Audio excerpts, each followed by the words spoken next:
it's time to sit back and relax with your favorite drink. And listen.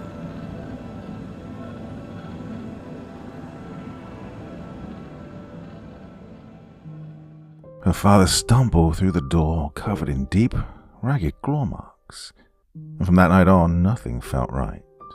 At first, Jade tried to convince herself it was some kind of accident. Maybe a stray animal. Maybe a story he wasn't ready to tell. But when he began insisting his name was Frank, correcting her in a flat, unfamiliar voice, and moving through the house more like a stranger wearing her father's skin, denial stopped being an option.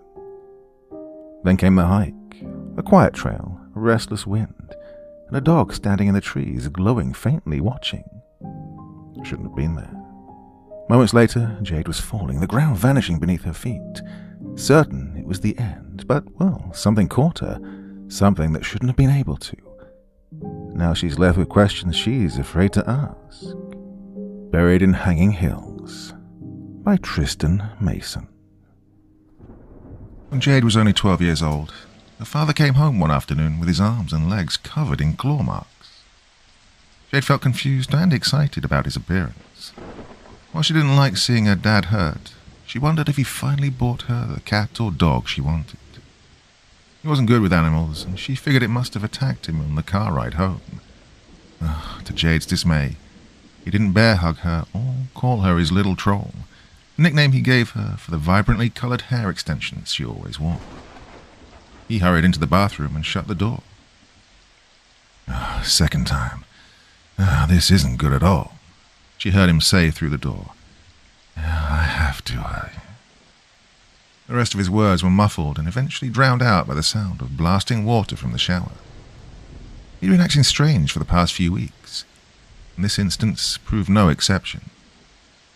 She wasn't particularly bothered by the late nights he spent at the office or the number of business trips he took to some faraway state. When he asked her to stop calling him Dad one day and to call him Frank, she knew something was seriously wrong. She loved calling Frank Dad, but Frank Butler insisted she was old enough. For a long time, Jade thought this had something to do with the divorce, but now she wasn't sure at all. When a few minutes lapsed into a half hour, Jade decided to call her friend Sasha about going to Hubbard Park, which was right down the street from Frank's house. Jade wasn't supposed to use the house phone without permission, but she counted on him being in the bathroom for a while and had a few hours until her mum would stop by.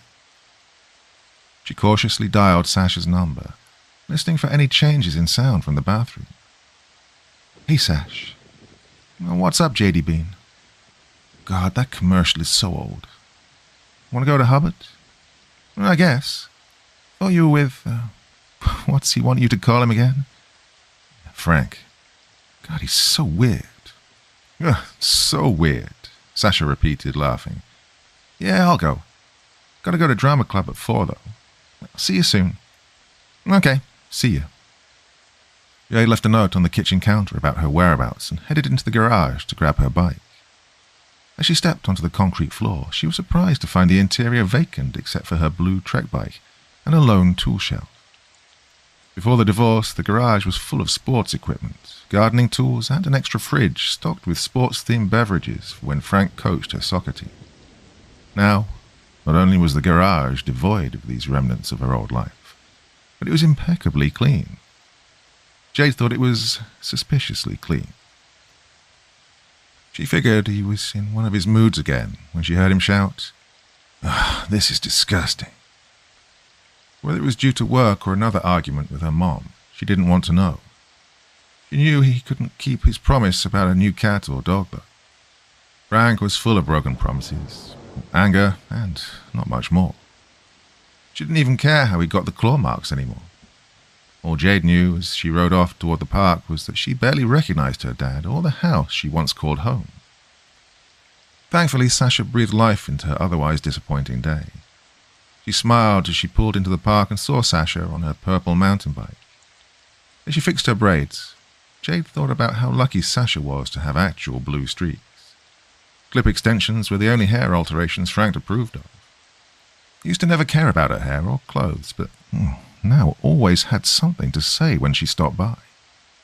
Jade's mom said he worried about her becoming a Proper young lady. Well, she didn't believe this at all. Jade Bean, you look like hell. Gee, thanks, Sash. Chillax. I'm just saying. Wait, did your dad... I don't want to talk about it.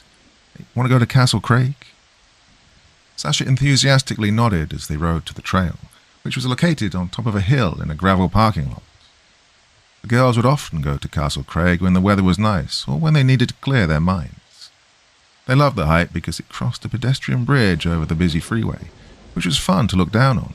The views from the stone castle as well as the Trap Rock mountain ridge were magnificent.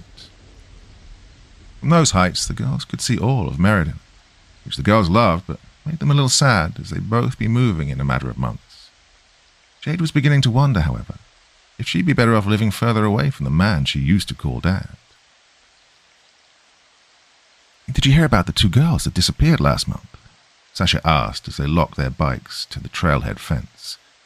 They're from Kensington, I think. They went to Hubbard and never came home. Jade scrunched her nose, grabbing a long stick to hike with. I thought that was just a rumor.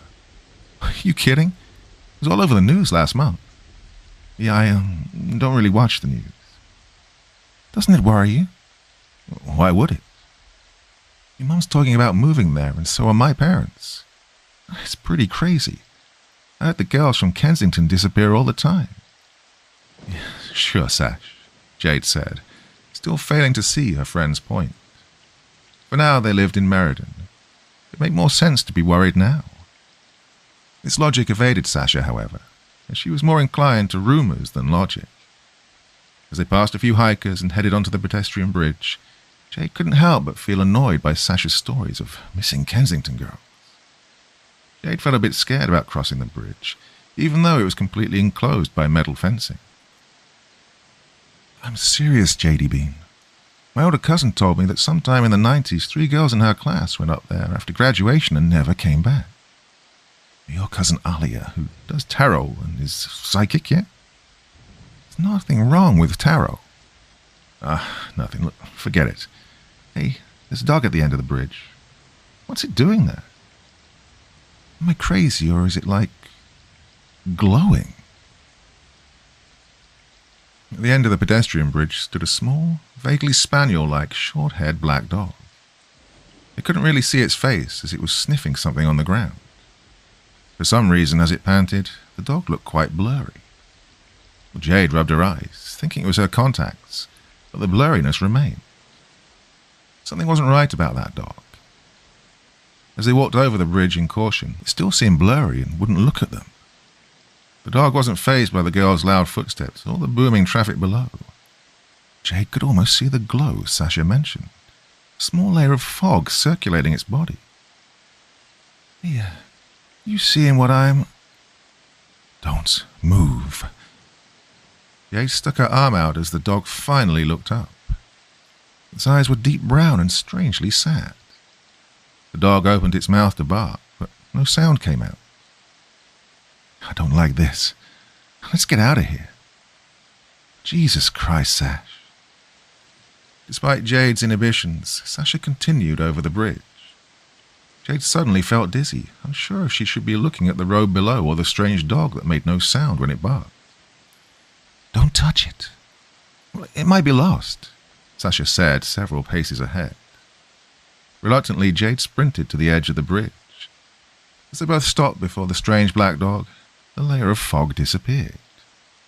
It still seemed kind of blurry, though, and its eyes looked even sadder than before, even though it was still panting as Sasha stroked its back. Well, maybe Jade needed new contacts. It seems kind of weird, but does it seem kind of blurry to you? Sasha paused and thought for a moment.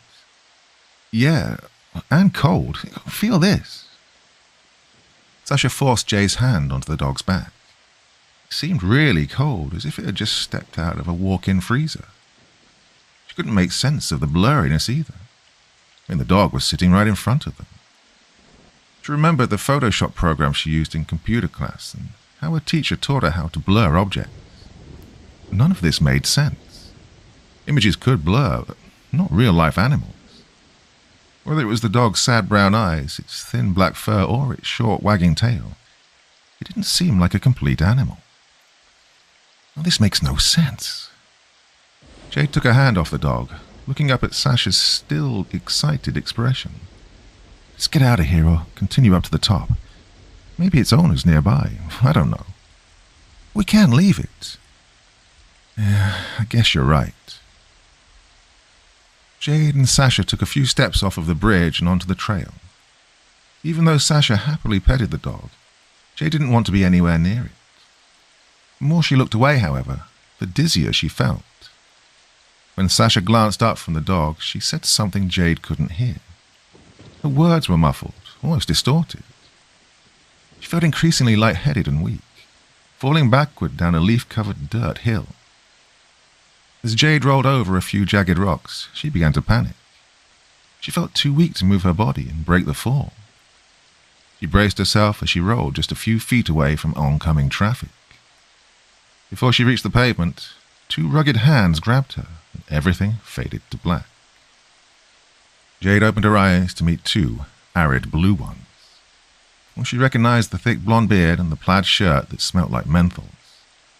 It was Frank, and next to him Sasha, with a face drenched in tears. What was he doing here?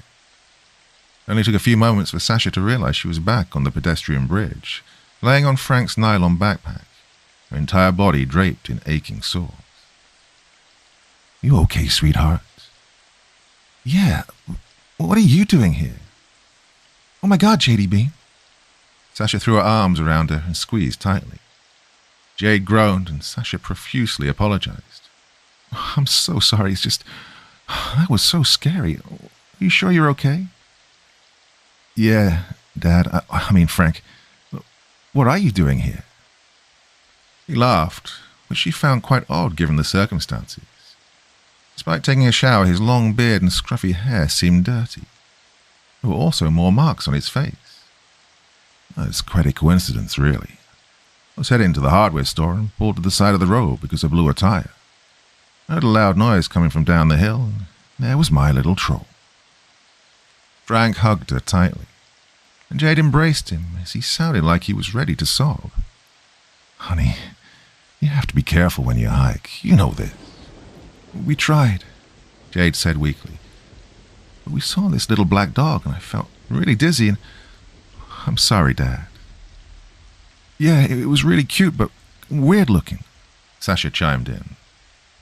Frank's expression grew stern as he raised his hand to stop them. Did it see you? They nodded simultaneously, and Frank exhaled deeply, wiping the dirt from his face. This is going to sound crazy, girls, but you just have to, trust me. That was no normal dog. Some say a little black dog haunts these hills. What? Like a ghost? Sasha blurted out. Something like that. Frank, I thought you didn't believe in those things. I usually don't, but this one's different.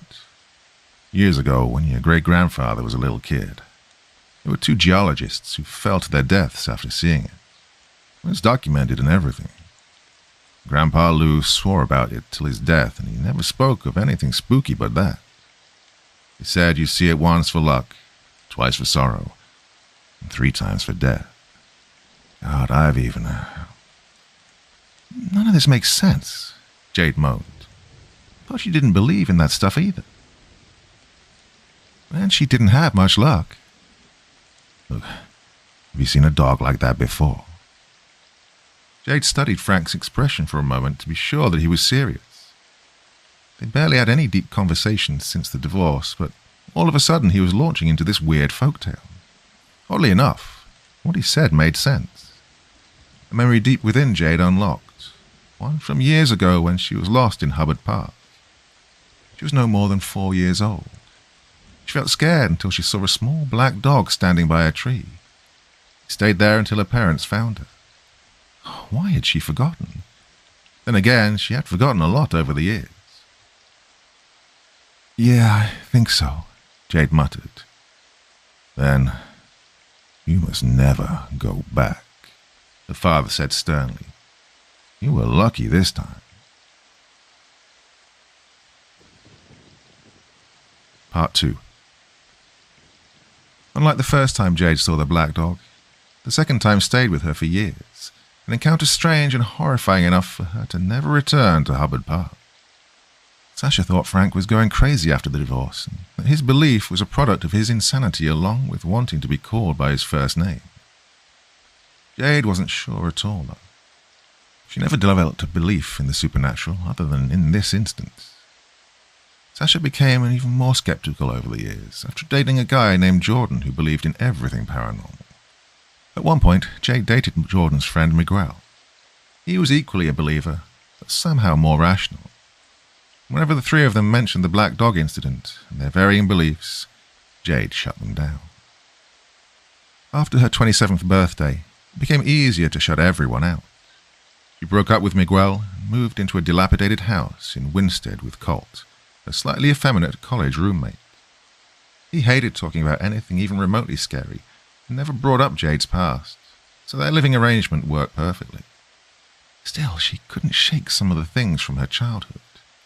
She still felt uncomfortable seeing someone walk a run-of-the-mill black dog around town. She still felt uncomfortable calling her dad Frank, even though he became less of a dad over the years. When Colt told Jade she should try therapy one night, she agreed, to his surprise. "So that's a yes. You're agreeing with me for once," Colt said as they stared into the glow of an autumn bonfire. "I thought you said therapy was stupid." "I never said that." Jade slightly nudged him. "Besides, maybe I was stupid for doubting you." "Really?" "Yeah, I mean, it hasn't always been easy." Colt smiled and they leaned into the fire, admiring the glowing embers and brisk September night. It almost made Jade forget her ex-boyfriend and financial troubles. Something deeper troubled her, though. It had been 15 years since her encounter with the black dog and her even creepier encounter with her dad on the side of the road. In those years, he never warned her about the black dog again. She figured it was just a story to keep her out of trouble. And she thought about that incident around this time of year. It would usually fade with the autumn leaves. This year it didn't, though. Just as soon as she was about to forget again, she learned that the story Sasha told around the same time of the missing Kensington girls was more than just a story. "What are you reading about on your phone so intently?" "Sorry." Jade looked up at Colt, who was roasting a marshmallow on a stick. "I'm reading about those girls from Kensington who disappeared in the 90s. I thought that was just a rumor." "Well, apparently not. Here's the weird thing. I'm reading this breaking news article, and apparently there's 2 girls from Kensington who've disappeared around that park again. Chloe Peters and Alexa." "Oh, no." "What?" Jade read the name a few times over to make sure she had the right name. "It can't be. He didn't." "For Christ's sake, Jade," he said, getting up to peer over her shoulder. "Is that Miguel's—" "Alexa Boyd. Yes. As in Alexa Boyd, Miguel's cousin." Jade stood up frantically and checked the name for the 3rd time. "Yeah, that's his cousin. I didn't get the— Oh, never mind. Oh, the alert came earlier this morning. Oh, how could I not notice? Well, I didn't get— Oh, shit."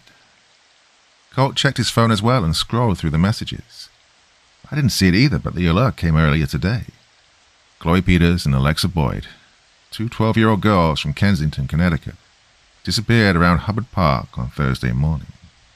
Oh, that was a little over 24 hours ago. Oh, fuck." Jade ran her hands through her hair and started shaking. How could he not tell me? We've been broken up for a month. I mean, why would he? "You don't understand, Colt. I knew his family. I loved them." "Have you talked to him in a month?" "No, not really. But what do we do?" Colt sat back down on his lawn chair and Jade frantically scrolled through the article for a 4th time just to make sure. "What can we do?" "I'm going to text him." "Don't. Please. I have to. I knew Alexa. I loved her.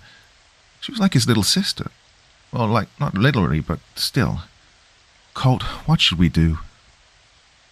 Colt stared deeper into the fire as Jade paced back and forth, contemplating whether or not she should text Miguel.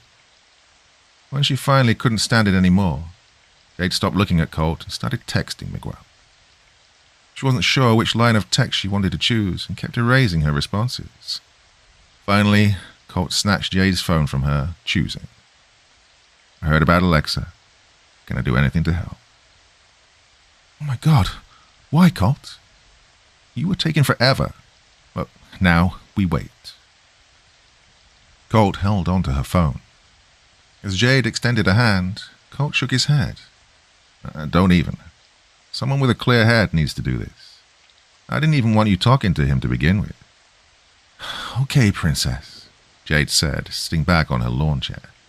Have it your way. Miguel didn't respond, and the longer he didn't respond, the more nervous Jade became. Even when they were in the worst of fights, he'd tell Jade everything. After they broke up, it was just radio silence. At that moment, she couldn't even remember why they broke up, just the pain that lingered in his absence. Even worse, she imagined Miguel staying up late, crying in his New Haven apartment over Alexa's disappearance. Miguel was teaching her karate at a nearby studio in Meriden, a part-time gig he picked up to pay the bills. It was also helping her through her parents' divorce. Jade was just beginning to know Alexa really well when their relationship ended abruptly. I want to go there, Colt, she said, almost in tears as they were putting out the fire. I just want to get in my car and drive there. He shouldn't be alone through this. Jade, I know you still... How do I put this? It's 10 at night and you haven't spoken to each other in a month. I don't care how late it is. He shouldn't be alone through this. I don't care what happened to us right now. Alexa means everything to him, and God knows he's still... She couldn't finish that sentence without a teardrop trickling down her cheek. She stopped herself and stormed inside their house, headed into the living room and turned on the small, boxy television they'd kept since their college years. The reception was super glitchy. After nervously slamming the remote into her palm, she flipped through several channels before stumbling upon the 10 o'clock news. She waited anxiously as a female reporter brought up their featured story. A tragedy in Meriden, Connecticut, Anne Naveen proclaimed, locking eyes with the camera. Her well-dressed co-anchor, Dan Patricks, looked on stoically as footage of police and the search and rescue team patrolling Hubbard Park rolled across the screen. 12-year-old Kensington girls Chloe Peters and Alexa Boyd disappeared on their way to Hubbard Park Thursday morning. An Amber Alert has been issued and police and locals have engaged in a non-stop search for the two girls. Jade and Colt looked on helplessly as an anchor interviewed an older couple in the park. The text on the bottom of the screen made her stomach churn. The search for missing Kensington girls underway. While the couple admitted they hadn't seen the two girls, they confessed to spotting a strange man in the woods on their way up to Castle Craig. Well, my husband and I were walking up around, what was it, honey, 6? The older man nodded. We didn't see the girls, but we did see something strange. There was this tall man in the woods. Don't know what he was doing there. He was, let's see, maybe 6 feet, long blonde beard, some kind of baseball hat with a bird on it. It smelled like menthols, like my Morty used to smoke. He waved at us and walked away. It was so strange. Don't know what he was doing there. An aggressive headache overwhelmed Jade's senses as the reporter continued on about police cautioning the public that there were no suspects yet but to keep a watchful eye. The woman's description of the blonde beard and stench of menthols took Jade instantly back to her childhood. Even Colt, who only met Frank once during college, gave Jade a look. The woman gave a universal description. She saw my dad, Frank. I was about to say, what the hell was he doing in the woods? Maybe he was looking for something. Well, the timing just seems weird. Frank's a weird guy. With those words, the conversation faded to silence as the news story changed to one about a local sports team changing its name. Anxiously gripping her phone in her palm, Jade imagined Frank in the woods, smiling a yellow, decomposing smile. That awful smile crept underneath her skin and kept her awake some nights, especially when she remembered the weird ways he came home. After a long day at work, he often said he was going to the hills, especially if he was frustrated. Sometimes he came home many hours later covered in dirt or bruised, claiming he took a bad fall. She accepted this excuse once or twice until she realized the trail wasn't that long or dangerous. Before Jade drifted off to sleep, she remembered years ago when she looked up the black dog legend in her middle school's computer lab. She read about 2 geologists who fell to their deaths after seeing the black dog a 3rd time. She couldn't remember their names, but was stunned by the legitimacy of the source. Still, she didn't remember herself experiencing any sorrow or any luck many years before when she saw it for the first time. Just as she slipped into a deep, uncomfortable slumber, she recalled Sasha telling her that the dog attempted a voiceless growl at her dad as they walked back up the hill before scampering off, leaving no footprints behind. Come to think of it, dogs typically growled at her dad when he saw them. When Jade awoke the next morning, she had a thought dancing on the tip of her tongue, and Colt knew exactly what it was. As she entered the kitchen, Jade blurted out, "I think my dad might be a serial killer." Colt looked up from his cereal and sighed. "You're so predictable." "But what do you mean?" "You don't remember the last several times you called him a serial killer?" "He fits the profile. He's a loner. He goes on long walks and long trips alone. And when young girls disappear, it's always around where he lives." "I knew you'd say that. One description about your weird dad on TV and all of a sudden, it's too coincidental." "Him being in the woods? Yeah, probably. I don't know. To take a smoke?" "On the day the girls disappeared?" "So what? I mean, he lives right near the hills." "What about his weird black dog story on the day he just so happened to see me on the side of the road?" "Seems like misdirection." "Oh God, not the damn black dog. You actually believe in that?" "No, I don't know. I mean, of course not. Just seems like a weird thing to say at a weird time. The dog was blurry, made no noise when it barked. What does that have to do with anything? Also, everything's blurry when you remember your childhood. I love you, but it's almost like you want him to be a serial killer." This gave Jade pause, till Colt pointed it out. She hadn't considered how often she mentioned her dad's serial killer vibes or her uneasy encounter with the black dog when she was young. Her friends, especially Colt, were probably sick of it. 15 years had passed without her discovering any proof for her accusations or any more idea about what significance, if any, her encounter with the black dog had. I can't believe I'm saying this, but would you like to go to Hubbard Park today?" She nodded enthusiastically. "I'm not sure what we could do, but maybe it'll give you peace of mind. Maybe we can help." "Well, I'm not sure how, but okay." After finishing their breakfast, they put on their barely used hiking shoes, and Colt drove them to Hubbard Park. On the way there, Jade kept refreshing her messages, hoping for any sign of Miguel. She even deleted several messages in hopes that they would be delayed, but hope, like anything else, was futile. Instead, she stumbled across an article in which a woman named Haley insisted that the disappearance of Alexa and Chloe was connected to the disappearance of her friends Krista and Eve in the late 90s. The woman discussed spending years searching for her friends, with a suspect in mind, but no conclusive evidence.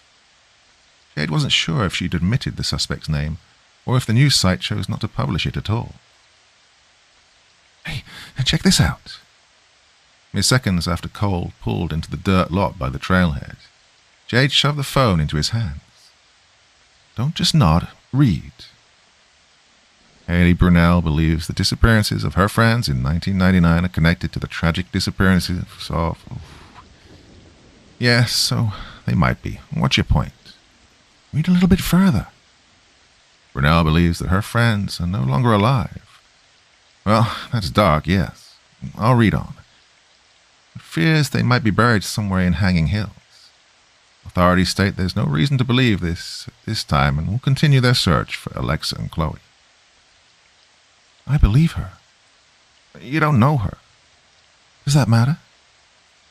I know you're overwhelmed with all this. Let's just take things one step at a time. Part 3. As the twosome walked onto the dirt trail, They remarked how quiet and empty the trail was for a Saturday morning, with the exception of a guy speeding by them on a mountain bike. No matter how hard Colt attempted to make idle conversation, she couldn't shake the thought of the girls from different decades meeting the same fate. She couldn't shake the thought that Frank was somehow involved. Jade felt her mind and body slip into autopilot as Colt droned on about his relationship troubles and how steep the hill was. Colt didn't have the body type or demeanor for hiking, so they took a short break halfway up the hill. He sat upon a rock, griping about how they should have packed a water bottle. She paid no mind to his banter, as she saw a figure standing at the top of the trail that stopped abruptly at a winding road. She could recognize the wavy, shoulder-length brown hair, slightly muscular build, and well-worn Nirvana smiley t-shirt from anywhere. He was staring at something across the road. Miguel. Jade felt the trembling intonation of her voice as she met his surprised but despondent expression. Sorry, I didn't mean to scare you. He shook his head and gave her a faint smile. Hey guys, sorry I didn't return your text. I've been out here for hours. I'm so... Miguel raised a finger to his lips. No offense, guys. I don't want to hear that right now. I've heard too much of that over the past 2 days. Jade struggled to find the right words. Look, we're here to help. Colt's eyes widened, but after processing those words, he nodded in agreement. Thanks, guys. I'm not sure what we can do. Not sure how to start.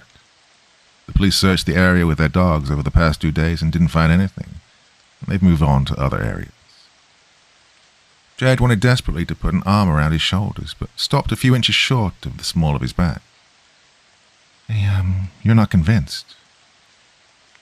Miguel shook his head and sighed, running his fingers down the dark circles under his eyes. They were going to Castle Craig. It was their hangout place. I know this sounds crazy, but I don't think they'd be anywhere else. Doesn't sound crazy at all, Colt said.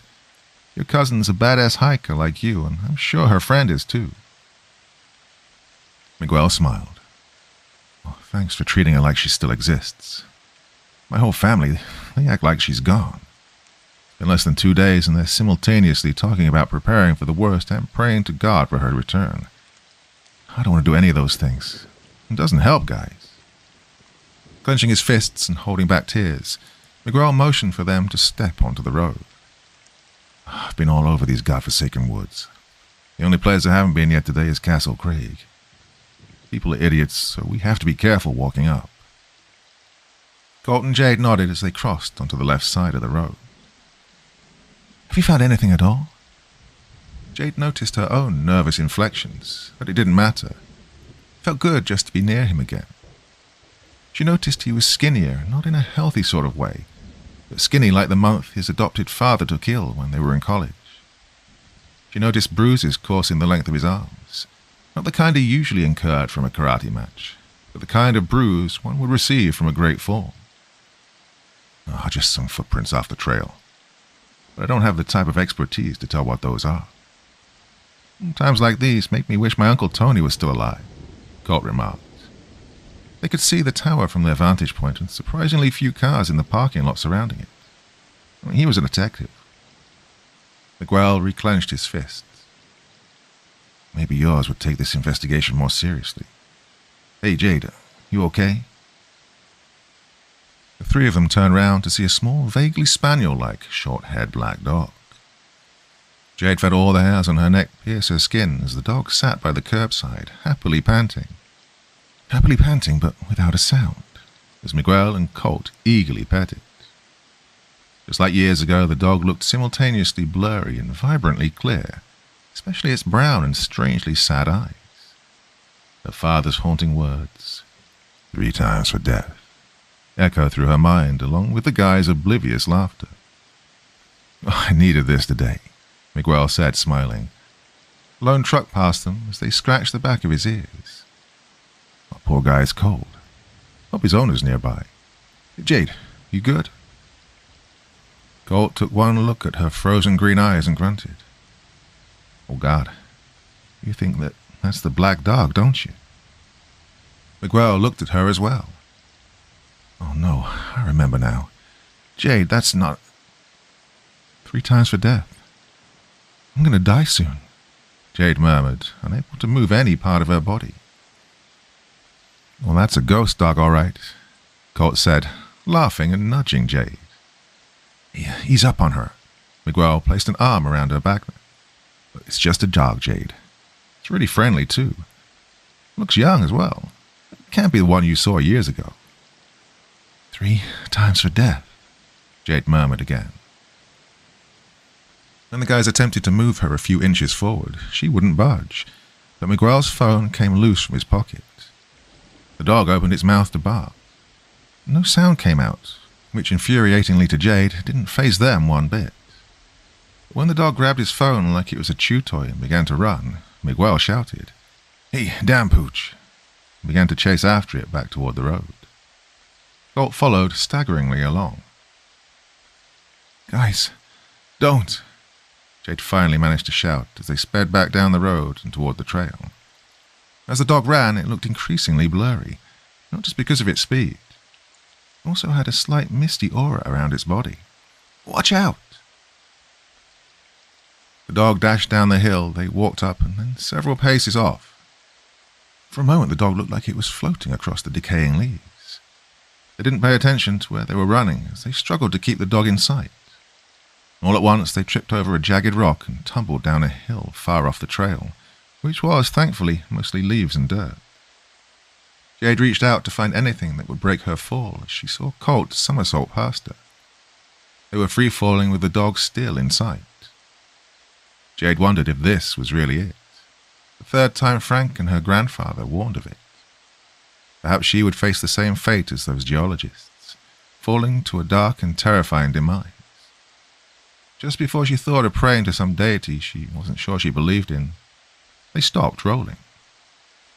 Miguel was the first one to stand up, shouting obscenities, before bending over to help up Jade first, and then Colt, who almost pulled him over.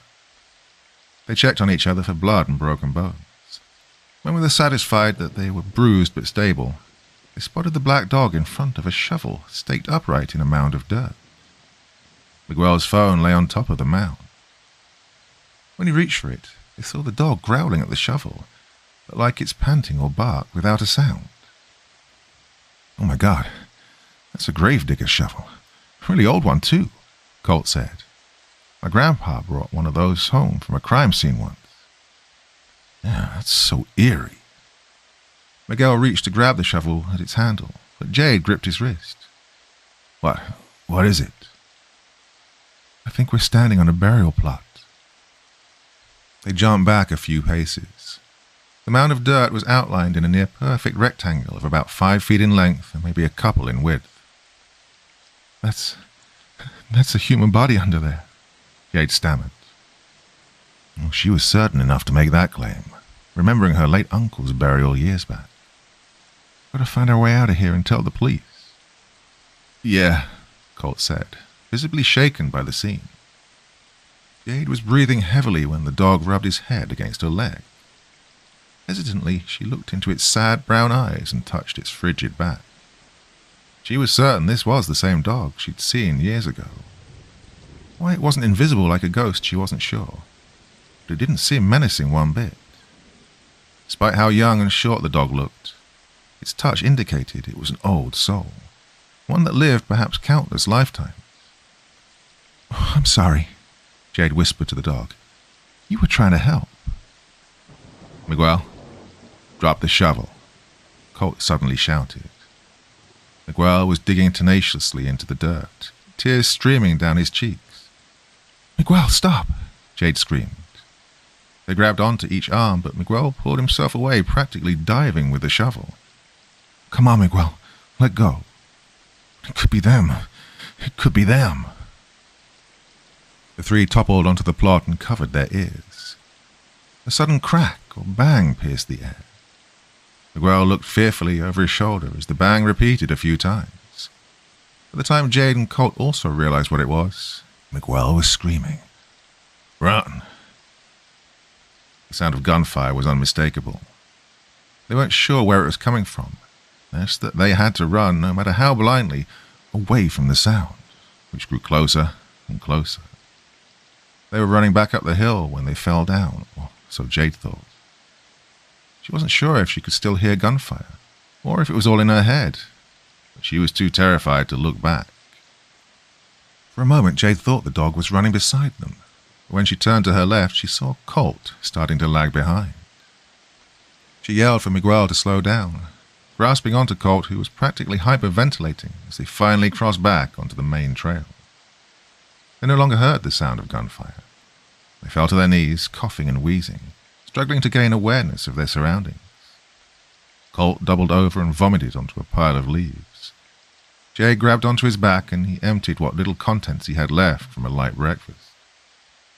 "Oh, I'm sorry," Colt uttered weakly. "No, honey," Jade said. "It's not behind us anymore. Miguel, if you have service, call the police." Miguel nodded and pulled out his phone, which only had a couple of bars. As the dispatcher picked up, he anxiously glanced over his shoulder for any unwelcome sound or figure. Hello, yeah, my name's Miguel Boyd. My friends and I were hiking the Hanging Hills Trail from Huddle Park and, in Merida. Look, we found a gravesite and heard nearby gunfire. God damn it. No."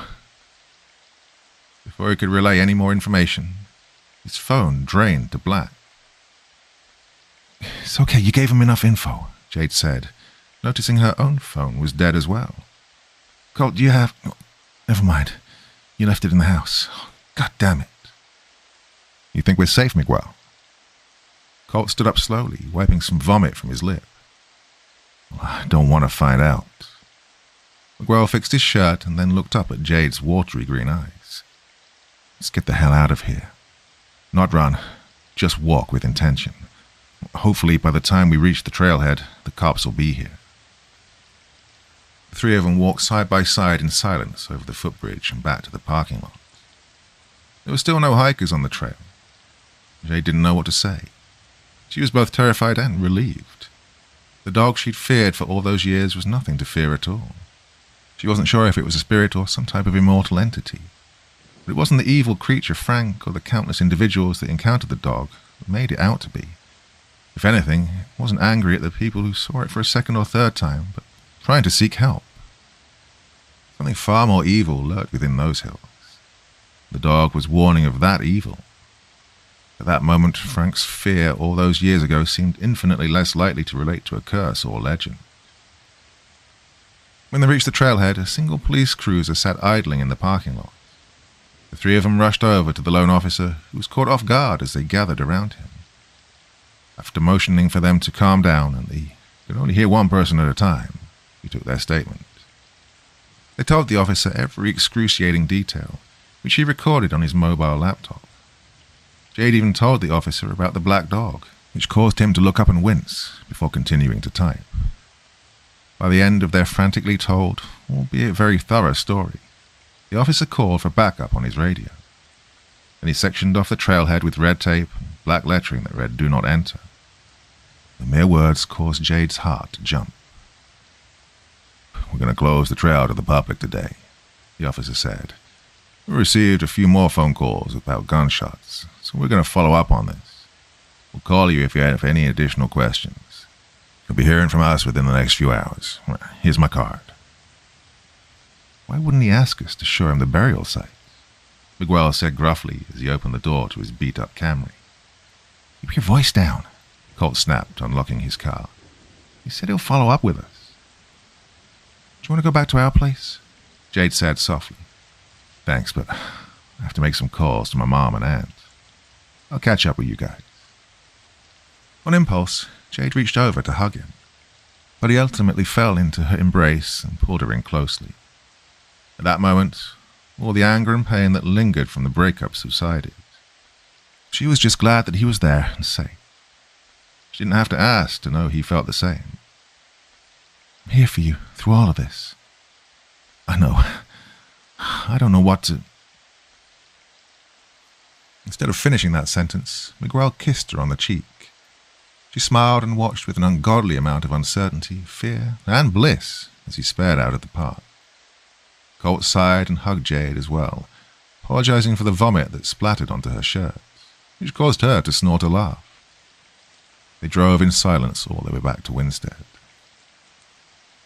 In the silence, Jade, of course, thought of everything they'd been through but kept coming back to the shovel. She was almost sure she'd seen that type of shovel before. As a teenager, Frank tasked her with mowing the lawn every other visit. If she remembered correctly, that shovel lay in the shed with the lawnmower. The memory was so clear because she remembered how unusual it was for Frank to own it. Part 4. It'd be another day and a half before the officer returned their call with the unfortunate news that they'd neither located the burial plot nor the man with the gun. This caused Miguel to angrily return to the hills without Jade or Colt's knowledge. After searching late into Sunday night, he never found the plot either. It would only be another week before the news coverage died down over Alexa and Chloe's disappearance. Miguel took up extra hours at the karate studio and Colt at the Bushnell to get their mind off of their anxieties. Jade grew sick of seeing the same regulars at the brewery, especially being hit on by them, so she called out the following Saturday.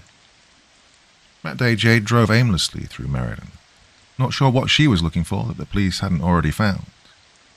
Other than a few missing person signs around town, she didn't uncover much. She knew she wanted to stop by Frank's house, though. When she reached the street, she thought about pulling into the driveway, until she saw his car wasn't there. The lawn and bushes looked overgrown, as if he didn't live there anymore. Jade couldn't remember the last time she'd visited his house, just that he never neglected yard work. Just when she was about to turn the car around, she noticed a woman sitting in a parked SUV across the street.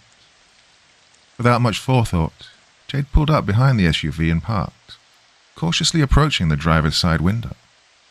On any other day, she wouldn't have been as brave, but the stern look on the face of the woman with jet black hair spiked her curiosity. The woman rolled down the windows. Jade rocked back and forth on her heels and gulped. "Yes, can I help you?" The voice was both stern and dismissive. "I already told the neighbor that I'm not fricking leaving until the cops come." "No," Jade said hoarsely. "I have a feeling we're here for the same reason." "Yeah? What would that be, honey?" The woman was probably in her late 30s, but her vast crow's feet made her appear much older. On her lap lay a pair of sunglasses and a stack of photographs. "You one of Frank's whores or something?" "Well, got news for you, honey. I'm his daughter." This gave the woman pause. "No shit. All these years and I never saw his family around. Some father he must be. What's your name?" "Jade." "Jade, you know who the hell your father is? You know what the hell your father is?" Reluctantly, she nodded. "I think I know, but I don't want to." "Oh, shit, hon," she said, stepping out of the vehicle. The woman was maybe 5.5 feet, but carried herself like she was much taller and unafraid of anything. "You have to. I'm sorry to break the news to you, honey, but 17 years ago, your father killed my friends." "God, you're Haley Brunel." Jade felt her whole body go numb. She never thought she'd have her suspicions confirmed all those years later. All those times she half-jokingly told her friends about her dad's serial killer vibes were no joke at all. She didn't have to ask for proof to know Haley had it. She felt a weird mixture of total nauseousness and relief. "You've done your homework. Good for you. God, I've been following him for so many years. Is that what you're doing here?" She nodded, glaring at the house. "He hasn't been here for at least a week, maybe longer. Sure, he's taken off ever since that news report broke." "I'm sorry, I need to sit down." She felt the world spinning rapidly around her, and the entire body was growing numb. Haley knelt down by Jade as she cradled her head in her hands. "I'm sorry, Haley, I'm so sorry." "You have nothing to be sorry about," she said. "Sounds like you've known about him." "I thought I did." Jade looked up, her face drenched in an ugly mess of tears and sweat. When I was a teenager, he started acting really weird. He divorced my mom and cleared out his house. He also took really long trips and asked me to start calling him Frank. Haley paused. You, didn't know this, but Frank had been stalking us for months before they died. He used to go to Hanging Hills all the time. Found us on the trail one day and told us that tired black dog legend. Not sure what the hell he was doing there, but he saw us on the next several trips. Told us how pretty we were, and not sure if you want to know more. Yeah, I do. Oh, that's disgusting. He told me the same thing. Oh, I feel sick. Hey, did you call the police? Feel everything you need to. It's a lot. Yeah, we did. And they didn't take us seriously. After they disappeared, I remember angrily pounding on his door. I screamed at him and told him he didn't deserve to be alive and didn't deserve to be a dad. Oh my God. Well, he filed a restraining order against me and my family. Haven't found anything since, any more evidence, but I know. Are you an investigator? Haley chuckled, glancing over her shoulder for cars. Just a very pissed off single mother. Forgot to ask, what are you doing here? You'd probably think I'm crazy. Try me. My friends and I went out looking for those girls, and we saw the black dog. Jade was surprised she wasn't judging. It's hard to explain what it is. It's not like a ghost, but kind of blurry when you see it and cold to the touch. Anyway, the dog led us to this burial plot with a long shovel staked in it. A gravedigger's shovel, she remarked coldly. Yeah, we also heard gunshots and ran. It was pretty terrifying. We told the cops, but they didn't find anything. Jade's words seemed to cut through Haley's stern exterior. She sighed, running her fingers through her hair. The last time Krista, Eve, and I went there together, we saw the dog too. Led us to the same kind of plot. When we told the cops about what we found about Frank following us, they didn't go out there. Makes sense, Jade said sadly. My dad had a few good friends on the force back in the day.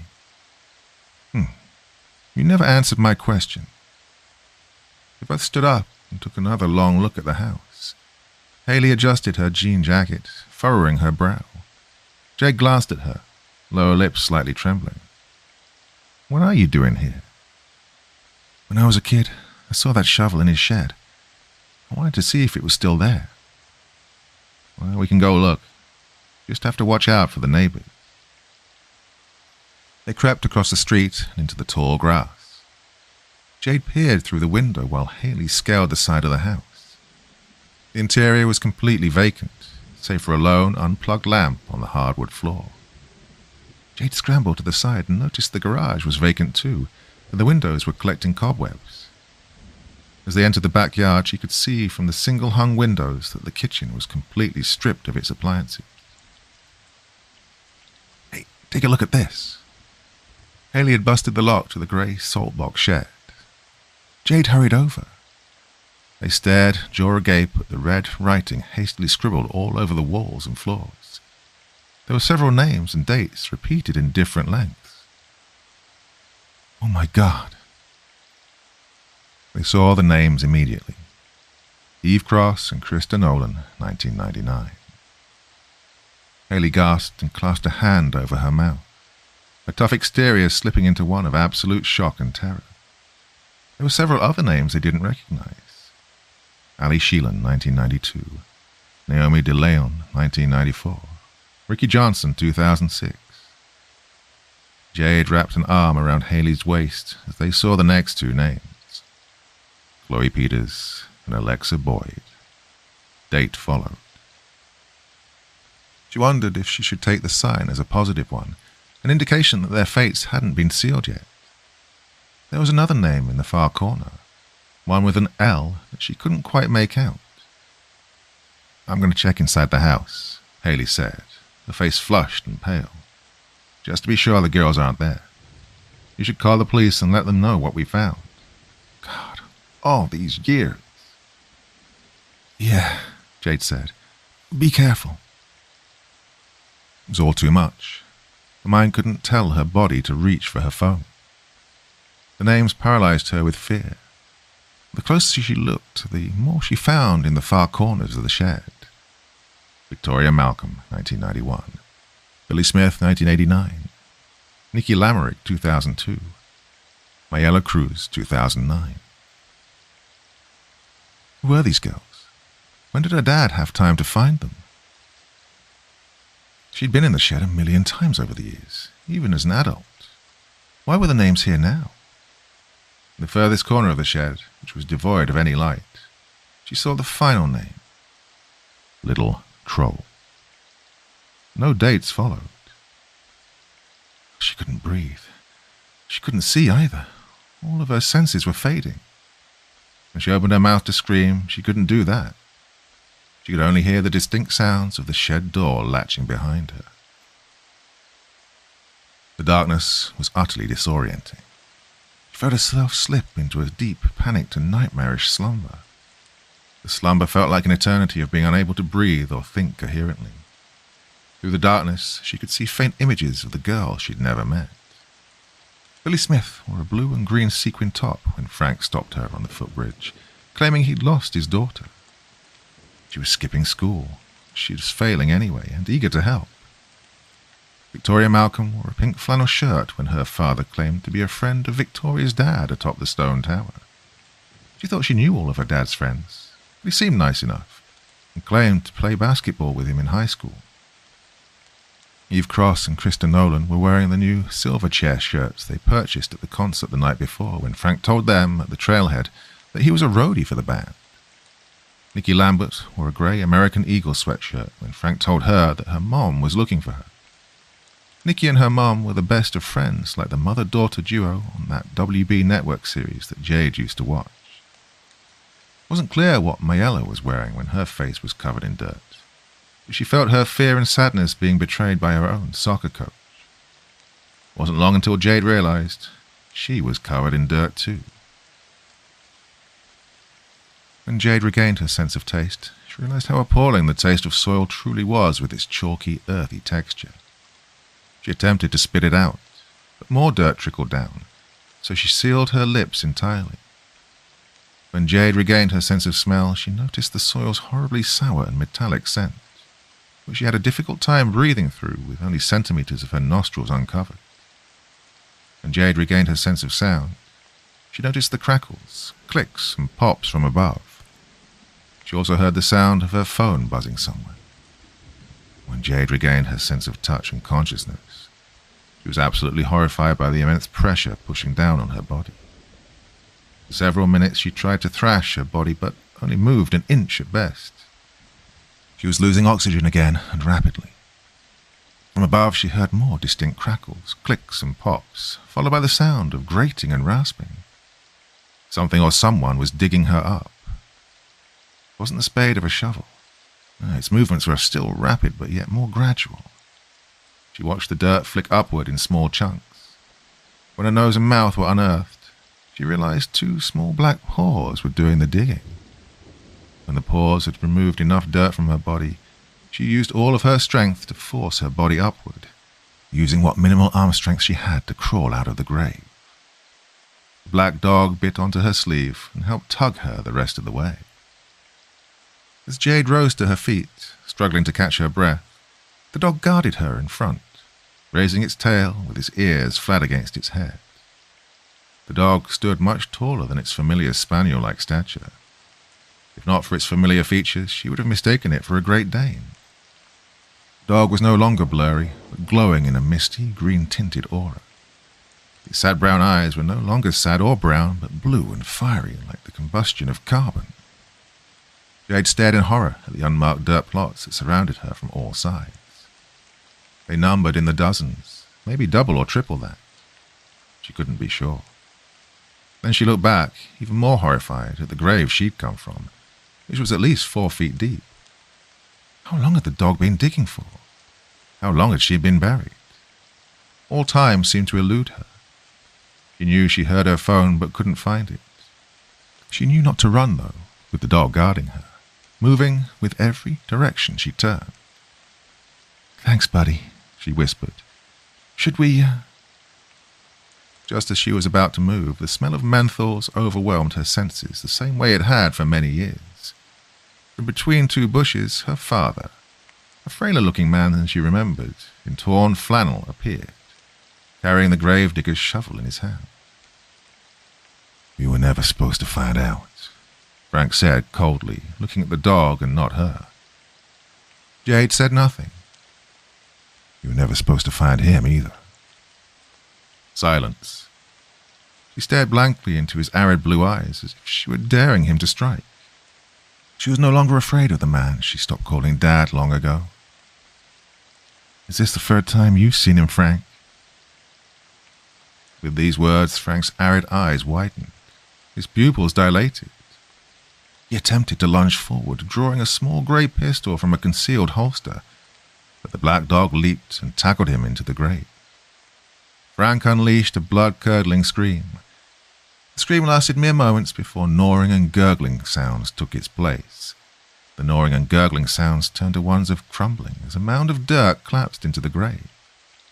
After the dirt collapsed, she heard the collective screams of Frank's countless victims escape into the atmosphere.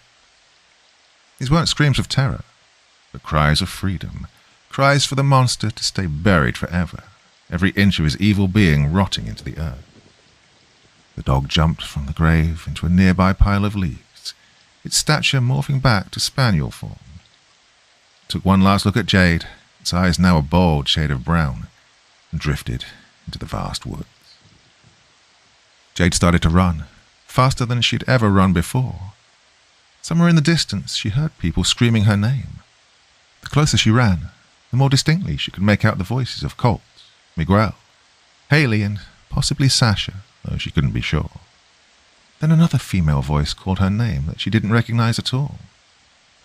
Jade lost all sense of where she came from, but at least she knew the direction she needed to run toward. And somehow, she also knew that the black dog wouldn't let a single soul be buried in Hanging Hills again.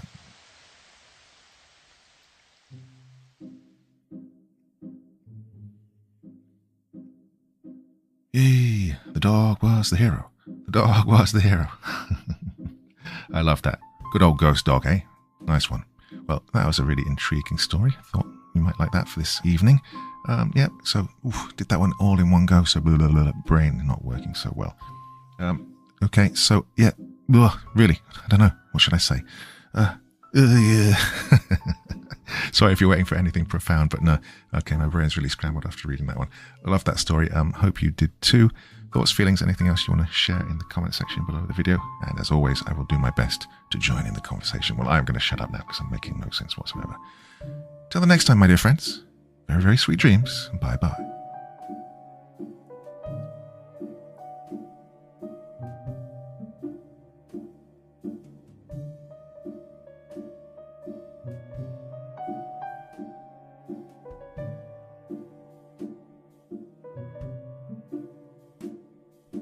Thank you so much for taking the time to listen to this story today. It really means a lot to me and to the author of the story, of course.